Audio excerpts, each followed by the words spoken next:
I'm Erica, 32, female. I live in a modest apartment in the city, a place I earned through years of grueling study and long hours at the pharmacy. My life has always been about structure, logic, and careful planning, three concepts that seem to be completely foreign to my family. They always saw my stability not as something I built, but as a resource they could tap into. I never realized how deep that entitlement ran until they asked me to sacrifice my biggest accomplishment for my sister's most ridiculous whim. Before this story unfolds, I'd love to connect with you. Please let me know in the comments where you're watching from and what time it is in your corner of the world. It's amazing to see how far these stories can travel. It started, as it always did, with a Sunday dinner.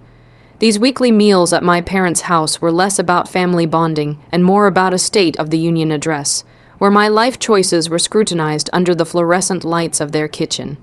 I walked in, carrying a dessert I'd picked up from a local bakery, and was greeted with smiles that were just a little too bright. My sister, Chloe, was practically vibrating with excitement in her seat.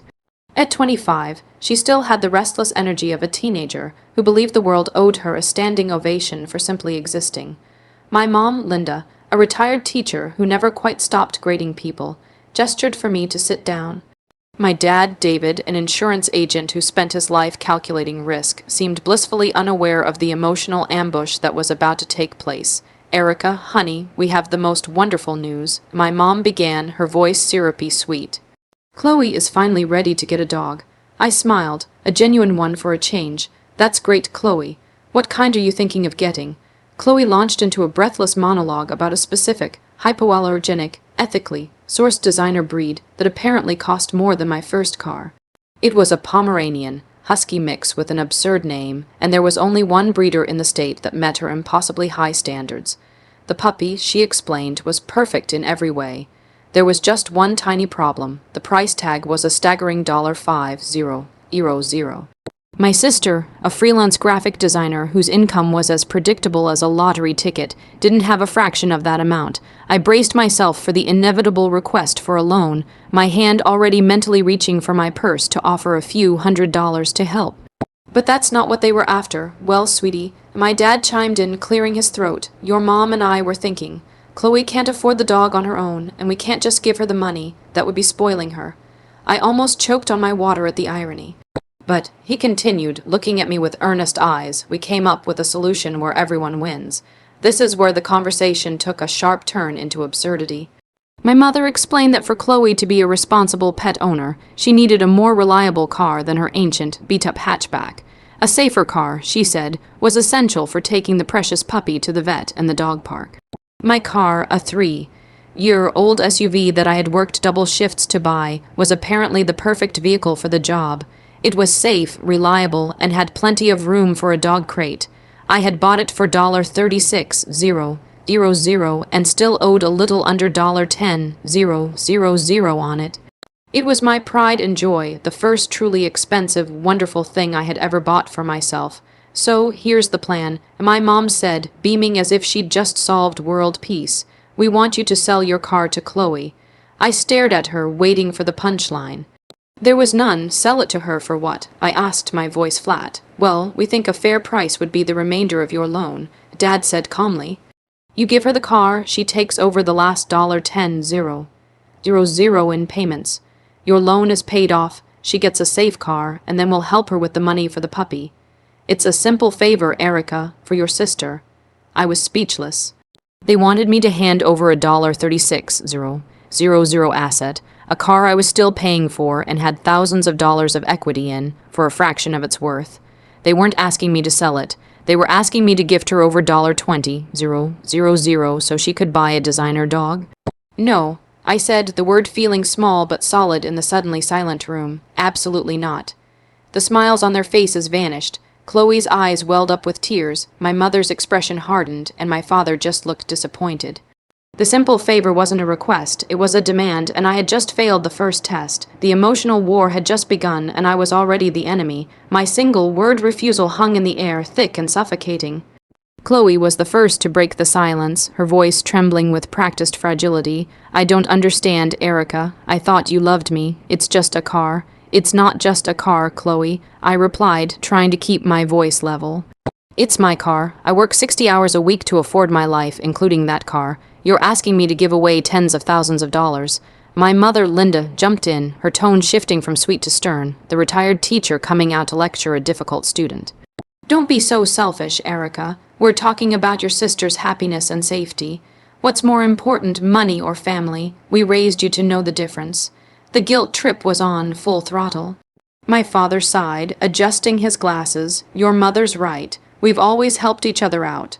When you needed money for your pharmacy school applications, we were there for you. This is no different. It was entirely different.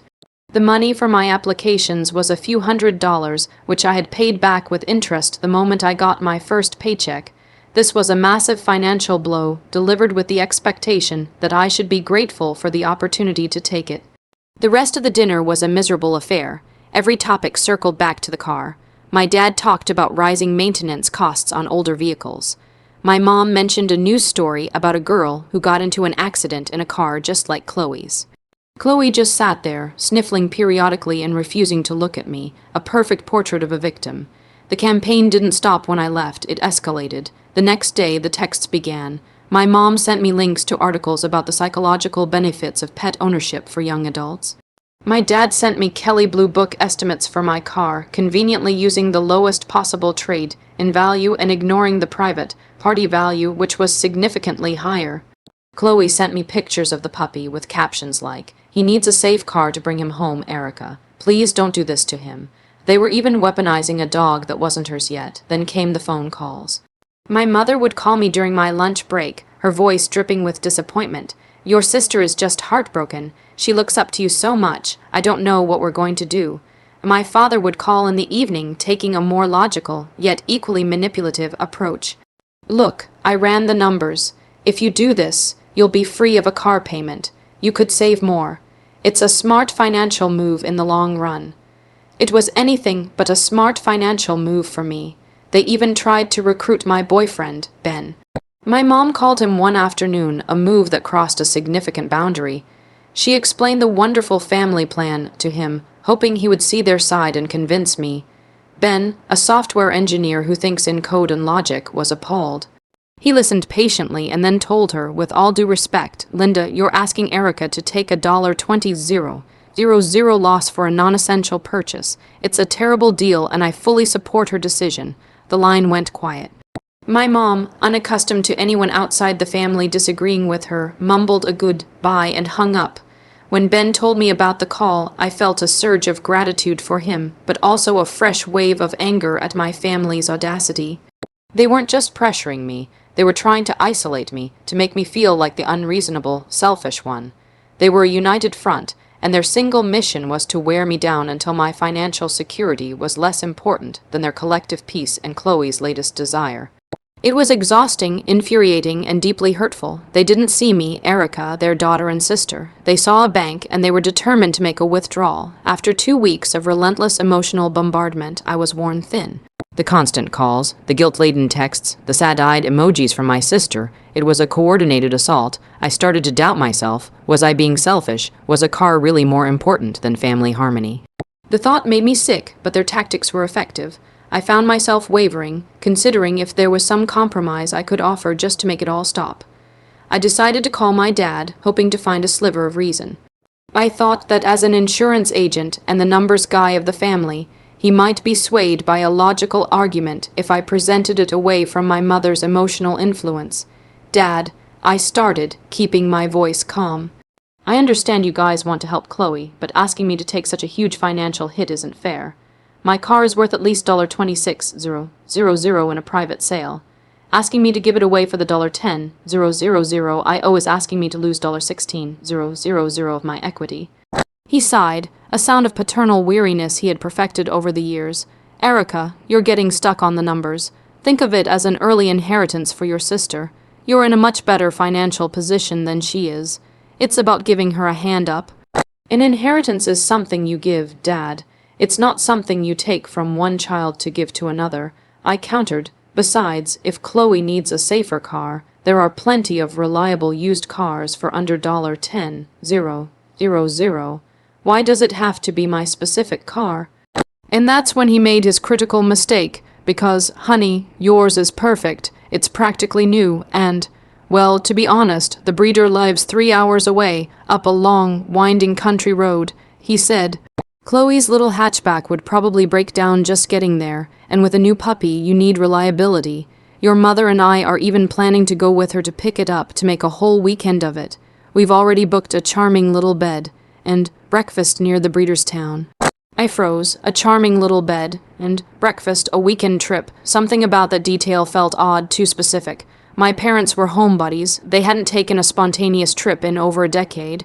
Why would they suddenly be so invested in a 3-hour drive that they'd book a hotel? You booked a B&B? I asked, feigning casual interest. That sounds nice. Which one? Oh, I don't remember the name, he said quickly, a little too quickly. Your mother handled the details. Look, Erica, just think about it more, please, for the family. We ended the call, but my mind was racing. The B&B detail was a loose thread, a piece of the puzzle that didn't fit. My family's plan was supposedly about getting Chloe a safe car for a dog, but the sudden inclusion of a weekend getaway for my parents felt extravagant and out of character. It was an inconsistency, a small crack in the story they had so carefully constructed. My pharmacist brain, trained to spot anomalies and verify details, kicked into high gear. They weren't just pushing for a car. There was something else going on, something they weren't telling me. The pressure campaign wasn't just about a dog anymore. It was about that weekend trip, and I needed to find out why. The doubt they had planted in my mind was gone, replaced by a cold, sharp-edged suspicion. I was no longer on the defensive. I was on the hunt, the lie about the bed, and breakfast was the catalyst. It was sloppy, and it gave me a direction. My first move was to investigate the breeder. Chloe had mentioned the name in her initial, excited rant, Whispering Pines Pups. A quick search online brought me to their website. It was professional, filled with adorable photos of designer puppies. They were located in a small, rural town called Silver Creek, exactly a 3-hour drive away, just as my dad had said. My next step was to check out the accommodation options in Silver Creek. It was a tiny town, more of a village, really. A search for bed and breakfasts yielded only 2 results. One was a rustic-looking lodge, and the other was called the Willow Creek Inn. The names sounded exactly like the kind of charming place my mother would choose. On a hunch, I called the inn. Hi, I was hoping to check on a reservation, I said to the friendly woman who answered. It would be under the name Linda or David. Let me see here, she replied, and I could hear the gentle clicking of a keyboard. Ah, yes, David, a reservation for 2 this coming Saturday, checking in at 3 p.m. Great, I said, my heart starting to pound. I just wanted to add a note to the booking. It's a special occasion. It's my parents' anniversary getaway, and I wanted to surprise them with a bottle of champagne in the room. There was a pause. Oh, that's so sweet of you, dear, the woman said. But are you sure it's their anniversary? The note on the booking says it's for the closing. My blood ran cold at the closing. I repeated, my voice barely a whisper. Yes, for the property just down the road, the little cottage on Maple Lane. They're meeting with the realtor Saturday morning. Such an exciting time for them. We get a lot of folks staying here when they're closing on their vacation homes. A vacation home. Not a weekend trip to pick up a puppy, a vacation home. Suddenly, everything clicked into place with horrifying clarity. The desperation, the coordinated pressure, the lie about the B&B, it all made sense. My parents weren't helping Chloe buy a dog. They were buying a vacation cottage for themselves, and they were short on the down payment. The $16,000 of equity in my car wasn't for Chloe's benefit. It was the exact amount they needed to close the deal on their secret real estate purchase. Chloe's dog was the perfect cover story. My sister's materialistic and often impulsive desires were a known quantity in our family. Framing the request around her and her safety was a masterful piece of emotional manipulation.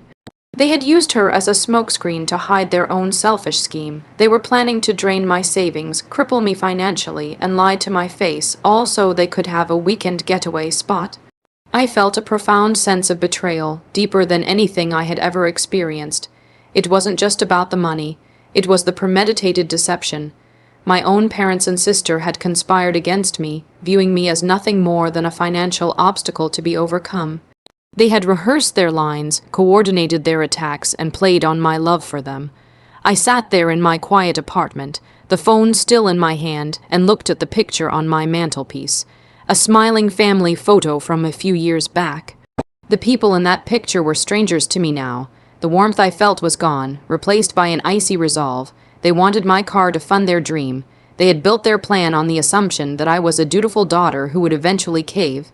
They had underestimated me. They had no idea who they were dealing with. The investigation was over. Now it was time to build a plan of my own. The rage I felt was cold and precise. There would be no yelling, no crying, no dramatic confrontation. Not yet. That would be playing their game. My revenge would be like my career, methodical, well, documented, and executed flawlessly. They wanted to use my financial stability against me, so I would use their financial instability against them. It was time to make a long-term investment in my own peace of mind. My first call was to my boyfriend, Ben. I laid out everything I had discovered, the vacation cottage, the lie about the B&B, the use of Chloe as a pawn. He listened without interruption, his silence a comforting presence. When I finished, his response was simple and exactly what I needed to hear. They've drawn the battle lines, Erica. What's your first move? I'm going to give them exactly what they want. I said, a slow smile spreading across my face, or at least I'm going to make them think they're getting it. The next day, I called my mom. I put on my best performance, my voice tired and resigned. Mom, I've been thinking. I sighed. You're right, family is more important than a car. If it will make Chloe happy and safe and bring peace to the family, I'll do it. The joy in her voice was sickeningly triumphant. Oh, Erica, honey, I knew you'd come around. You have such a good heart. Your father and I are so proud of you. We arranged for the sale to happen on Friday afternoon, the day before their trip to Silver Creek. I told them I would have the paperwork ready. They were ecstatic, believing their pressure campaign had succeeded. They had no idea they were walking directly into my trap. Next, I went to my bank and spoke with my loan officer. I explained that I wanted to sell my car and asked about the process of transferring the title and the loan. He confirmed that for Chloe to take over the loan, she would have to apply and be approved on her own merit based on her credit and income. This was my first key piece of leverage. Chloe's freelance income was sporadic and poorly documented. Her credit score was, to put it mildly, not great. There was a very high chance she wouldn't be approved. Then, I did something my parents would never have anticipated. I went to a car dealership and found a reliable, safe, 5-year-old certified pre-owned sedan. It was modest but in excellent condition, and it cost exactly $9,500. Using a portion of my emergency fund, I bought it outright. I didn't need a loan. I was the sole owner, free and clear. I parked it in a friend's garage out of sight. The final piece of my plan was the paperwork. I downloaded a standard vehicle bill of sale template, but instead of filling it out for my SUV, I filled it out for Chloe's old beat-up hatchback, the one she was so desperate to get rid of. I listed the sale price as $1. I left the buyer and seller signature lines blank. By Friday, all the pieces were in place. My parents and Chloe were buzzing with excitement. Chloe talked endlessly about the puppy, while my parents discussed their relaxing weekend in the country. They were terrible liars, but they were so confident in their victory that they didn't even notice my detached, calm demeanor. They thought it was sadness over losing my car. In reality, it was the calm before the storm. This wasn't just about stopping them, it was about rebalancing the ledger. They had tried to steal my financial future for their own comfort. I was about to give them a lesson in fiscal responsibility they would never forget. Friday afternoon arrived, charged with my family's giddy anticipation and my own cold resolve. We met at my parents' house, the same place where the ambush had begun weeks earlier. Chloe was practically bouncing off the walls, her phone out, likely already drafting an Instagram post about her new car. My parents were smiling, playing the role of proud, benevolent orchestrators of family happiness. "We're so glad you made the right decision, sweetie," my mom said, patting my arm. "Okay, let's get this done." I said, my voice all business. I pulled a folder from my bag and laid 2 documents on the dining room table. "First things first, Chloe, for you to take over the loan on my SUV, you need to be approved by the bank. I spoke with them. Given your income, it's not guaranteed. Have you filled out a loan application?" Chloe's face fell. "Oh, what? I thought I just started making the payments. That's not how it works." I explained calmly, no bank will transfer a loan without a formal application and credit check. You're asking them to take on a risk. You need to prove you're a reliable investment. My dad cleared his throat, suddenly looking nervous. "Well, that's just a formality. We can co-sign if we have to." "You can." I agreed. But that would tie your finances to hers. If she misses a payment on the $10,000 loan, the bank will come after you. Are you prepared for that, especially with your new expenses? I let that last word hang in the air, watching their faces. A flicker of anxiety crossed my mom's eyes, but that's not going to happen today. I continued, not giving them a chance to recover. Loan applications take days to process, so we can't handle my SUV today. However, I have a different proposal. I pushed the second document across the table. It was the bill of sale. Chloe picked it up. What's this? Sale of a 2012 hatchback. This is my car. Exactly. I said, I'm buying your car from you for $1. Confusion turned to anger. Why would you buy my useless car? She snapped. Because. I said, my voice dropping, becoming hard as steel. I sold my SUV this morning to a dealership. They gave me $25,000 for it, which, after paying off my remaining loan, leaves me with $15,000 profit. I used part of that to buy a new, more affordable car for myself. The rest is going into a high-yield savings account. A silence, utter, deafening silence. My parents and sister stared at me, their expressions a mixture of shock and horror. The foundation of their entire plan had just been vaporized. You sold your car, my dad stammered. I did. I confirmed it was my car, my asset, my decision. But what about me? Chloe cried out, her voice rising to a shriek. What about the puppy you promised? I promised I would help find a solution. I corrected her. And I have. I am now the owner of your old car, and I am gifting it back to you, free and clear. It's a safe, reliable car if you actually maintain it, and to help with that, I'm also giving you this. I slid a check across the table. It was for $500. That's for a full tune-up, an oil change, and 4 new tires. It's more than enough to make your car perfectly safe for any 3-hour drive. You can go pick up your puppy. My mother finally found her voice. You did this to spite us, she whispered, her face pale. No, I said, looking each of them in the eye. I did this to protect myself. You lied to me, all of you. This wasn't about a dog. This was about a down payment for a vacation cottage in Silver Creek. You were going to steal $16,000 from me for your own selfish dream, and you used my sister as emotional blackmail. The blood drained from their faces. They were caught. There was no escape, no explanation they could offer. How did you know? My father asked weakly. You got sloppy, I said. But that doesn't matter now. What matters is this. Our financial relationship is over. There will be no more loans, no more favors, no more bailing you out. This family is no longer a sound investment. I stood up, my keys in my hand.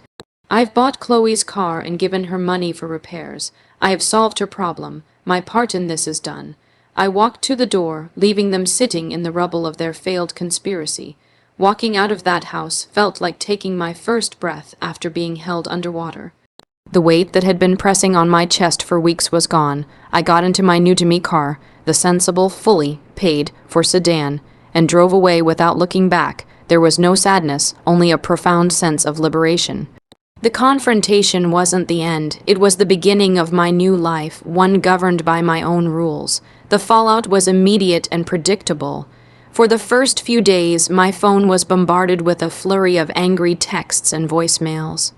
Chloe accused me of ruining her life. My mother called me cruel and heartless. My father tried a different tactic, leaving a message saying he was deeply disappointed in my lack of family loyalty. I didn't respond to any of them. I created a filter that sent all their messages and calls directly to a separate folder. I would not allow them to disrupt my newfound peace. About a week later, I received an email from my father. The tone was completely different. It was subdued, almost desperate. He explained that without the $16,000 from my car, they couldn't make the down payment on the cottage. They had already put down a non-refundable deposit of $2,000, which they were now going to lose. He asked one last time if I would reconsider and give them a loan. It would be a disaster to lose that deposit, he wrote. I read the email, took a sip of my coffee, and typed out a one-sentence reply. Consider it the price of a very important lesson. I hit send. That was the last I heard from him for a long time. Life moved on. I focused on my work, on my relationship with Ben, and on rebuilding the sense of security my family had tried to shatter.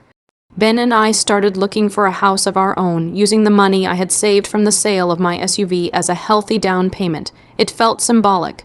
The very funds they had tried to steal were now being used to build my own future, a future they would not be a part of.